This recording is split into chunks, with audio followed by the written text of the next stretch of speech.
শেষ হলো পশ্চিমবঙ্গ বিধানসভা নির্বাচন 2026-এর প্রথম দফা। তবে এবারের নির্বাচনকে শুধু ক্ষমতার পালাবদলের লড়াই ভাবলে ভুল হবে। কারণ ভোটের ময়দানে এবার শুধু মমতা দিদি আর মোদিই নেই।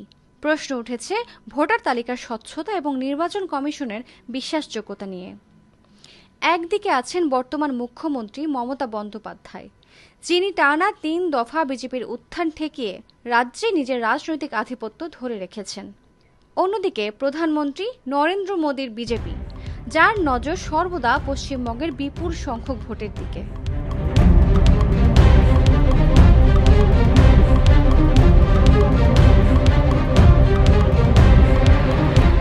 কিন্তু ভোটের প্রচার, সভা, জোট সব কিছু ছাপিয়ে এবার নির্বাচনের কেন্দ্রবিন্দুতে উঠে এসেছে স্পেশাল ইন্টেন্সিভ রিভিশন বা এসআইআর।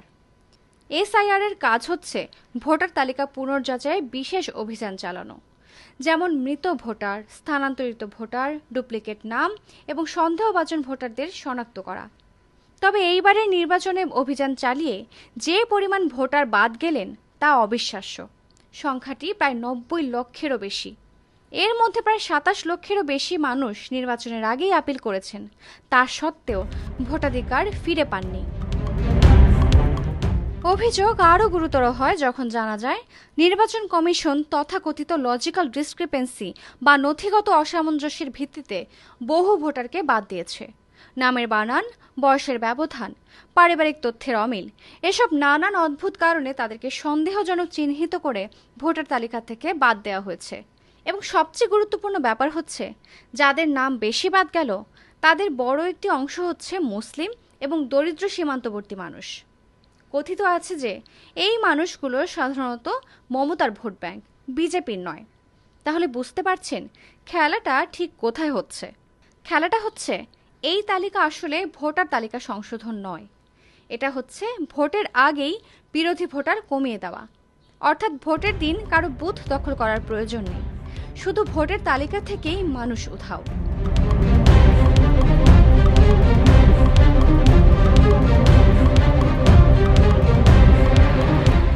রাজনৈতিক বিতর্কে ভোটের ময়দান এখন উত্তপ্ত। কংগ্রেস, তৃণমূল কংগ্রেস এবং বাম দলগুলো দাবি করেছে যে এই বাছাই প্রক্রিয়া নিরপেক্ষ নয়।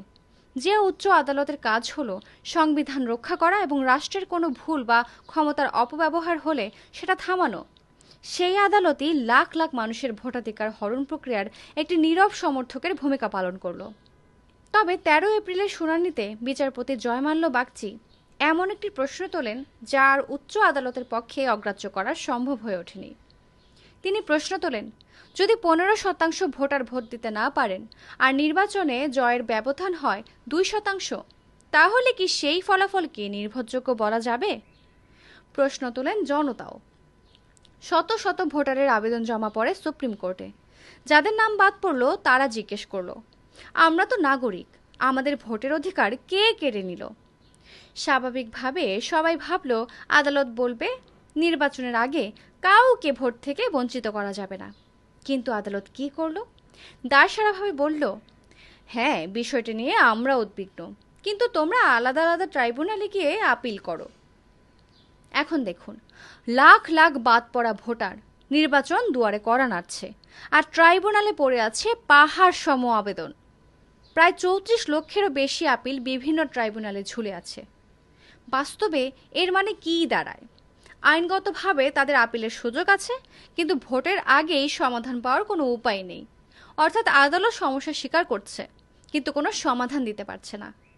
তবে বাদ পড়া ভোটারদের সান্ত্বনা পুরস্কার হিসেবে উচ্চ আদালত জানিয়েছে, এবার ভোট দিতে না পারলেও বাদ পড়া ভোটারদের ভোটের অধিকার একেবারে চলে যাচ্ছে না। পরের নির্বাচনে তারা আবার ভোট দিতে পারবে।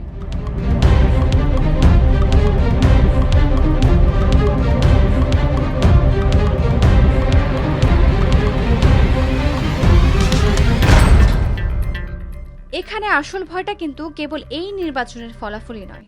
আসল ভয় হলো ভোট কারচুপির এই নতুন মডেল সফল হলে কি হবে। বুথে কারচুপি না করেও ভোটের আগে তালিকা থেকে 20 থেকে 30 লাখ বিরোধী ভোটার বাদ দিলেই নির্বাচনী সমীকরণ পাল্টানো যাবে। পশ্চিমবঙ্গ দিদিকে ছেড়ে মোদিকে বেছে নেবে কিনা, এর চেয়েও গুরুত্বপূর্ণ প্রশ্ন হচ্ছে বেছে নেওয়ার অধিকারটা আদৌ কারো হাতে আছে কিনা। থাকলে সেটার নিয়ন্ত্রণ কার হাতে?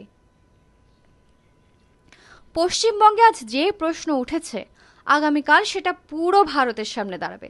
এই একই কৌশল কাল বিহারে হবে, উত্তরপ্রদেশে হবে, শেষমেশ জাতীয় নির্বাচনও রক্ষা পাবে না।